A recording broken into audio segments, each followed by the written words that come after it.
Morning students.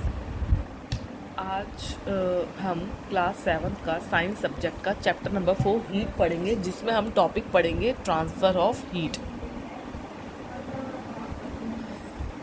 Transfer of heat हम पढ़ेंगे आज।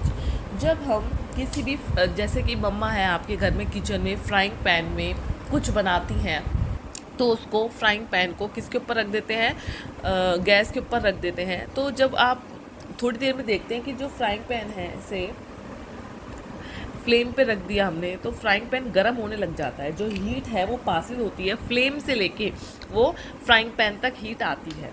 तो जो और जैसे ही फ्राइंग पैन को हम नीचे उतार लेंगे, फ्लेम को बंद कर देंगे और इसको हटा देंगे, तो ये धीरे धीरे कूल डाउन होना शुरू हो जाता है। ये कूल डाउन क्यों हो जाता है फ्राइंग पैन?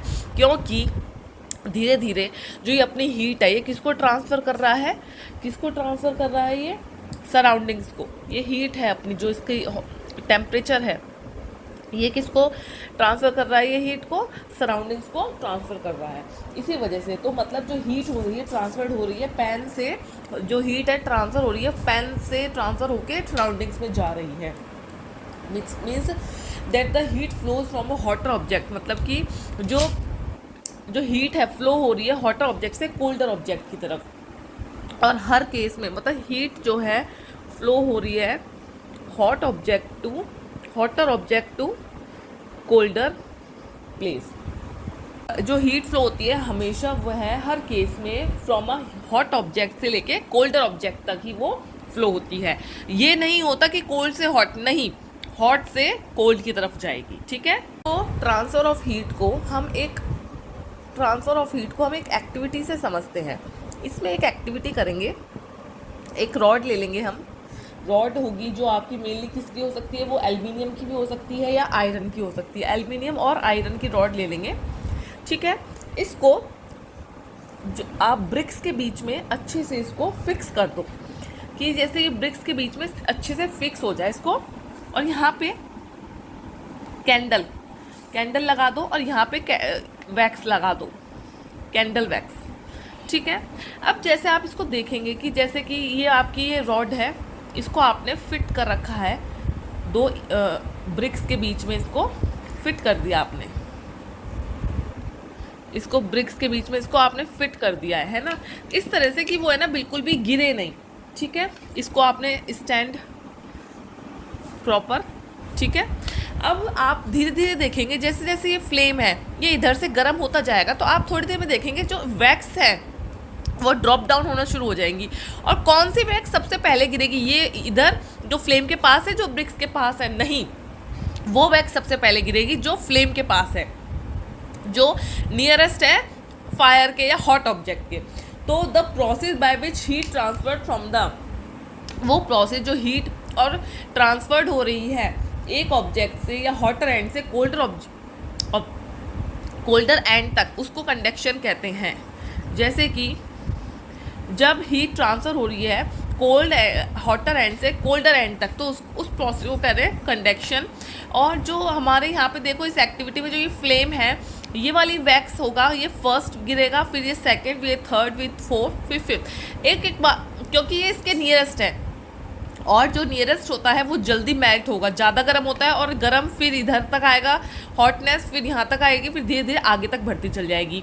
जो हीट ट्रांसफ़र हो रही है हॉट एंड से कोल्डर एंड तक की तरफ हो रही है, और इसी ट्रांसफ़र ऑफ हीट को हमने क्या नाम दे दिया है?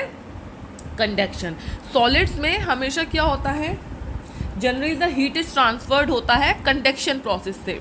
इन सॉलिड में ट्रांसफ़र ऑफ हीट होता है, हीट का ट्रांसफर कंडक्शन के प्रोसेस से होता है। ठीक है। अभी हम एक और एक्टिविटी करते हैं।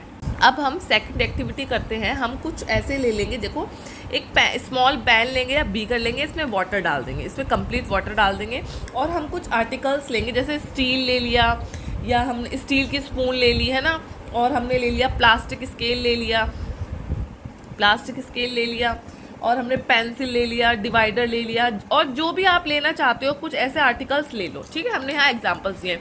अब हमने इसको गर्म करा, अब धीरे धीरे स्टील की स्पून इसमें डालिए। ठीक है। फिर प्लास्टिक स्केल, पेंसिल, डिवाइड, और उनको निकाल के एक एंड डिप करो, सिर्फ एक एंड डिप करोगे और उसको निकाल के देखोगे तो क्या होगा? जो एक एंड है स्टील स्पून का, कुछ आर्टिकल्स तो क्या होंगे, वो गर्म हो जाएंगे, लेकिन कुछ आर्टिकल्स हैं जो गर्म नहीं होंगे या उनका नॉर्मल टेम्परेचर रहेगा।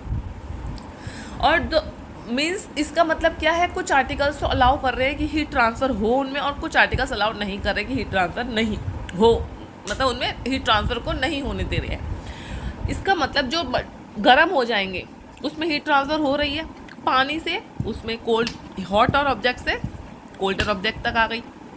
प्लास्टिक स्केल है, ये इसमें भी हीट ट्रांसफ़र नहीं होगी, इस पर नॉर्मल टेम्परेचर रहेगा, थोड़ा सा गर्म हो जाएगा, ये मेल्ट होना शुरू हो जाएगा। पेंसिल है, पेंसिल में भी वुड है तो इतना हीट नहीं होगा जितना स्टील स्पून होगी। डिवाइडर है, डिवाइडर हाँ ऑफ कोर्स। तो आप द मटेरियल जो अलाउ करते हैं हीट को पास देम इजीली, उन्हें कंडक्टर्स कहते हैं। Conductors, they are good conductors of heat. जैसे कि आप जो कंडक्टर्स का एग्जांपल मैं आपको देती हूँ, एल्यूमिनियम, आयरन एंड कॉपर, ये कंडक्टर्स हैं, ये अलाउ करते हैं हीट को टू वो पास हो उनमें से, मतलब कि ये गुड कंडक्टर्स हैं इसके हीट के। और जो अलाउ नहीं करते कि हीट उनमें पास हो, या वो अगर आप डिप करोगे उनको तो वो गर्म नहीं होंगे, उनका टेम्परेचर नॉर्मल रहेगा, उनको हम बोल सकते हैं इंसुलेटर्स। क्या बोलते हैं? इंसुलेटर्स। ये बैड कंडक्टर होते हैं हीट के। बैड कंडक्टर मतलब ये कंडक्ट नहीं करते हैं हीट ऑफ हीट। इनका एग्जाम्पल जैसे मैं आपको दे सकती हूँ, प्लास्टिक, आप एग्जाम्पल ले लो इनका। प्लास्टिक एग्जाम्पल है इनका, प्लास्टिक एंड वुड। और वुड ये क्या है? बैड कंडक्टर ऑफ हीट है।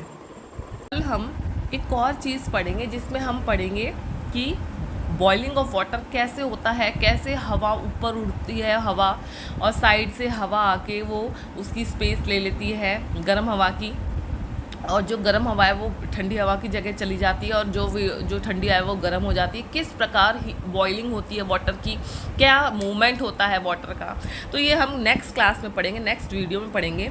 जब तक के लिए बाय बाय। और अगर आपको मेरी आज की वीडियो पसंद आई हो या आपको अच्छी लगी हो तो ज़रूर लाइक करिएगा, सब्सक्राइब करिएगा, फॉलो और कमेंट करिए, और कमेंट करके मुझे बताइए कि कौन से और आपको टॉपिक्स है जो समझ में नहीं आ रहे। मैं ज़रूर उन वीडियो के साथ आऊँगी, आपको समझाने का कोशिश करूँगी।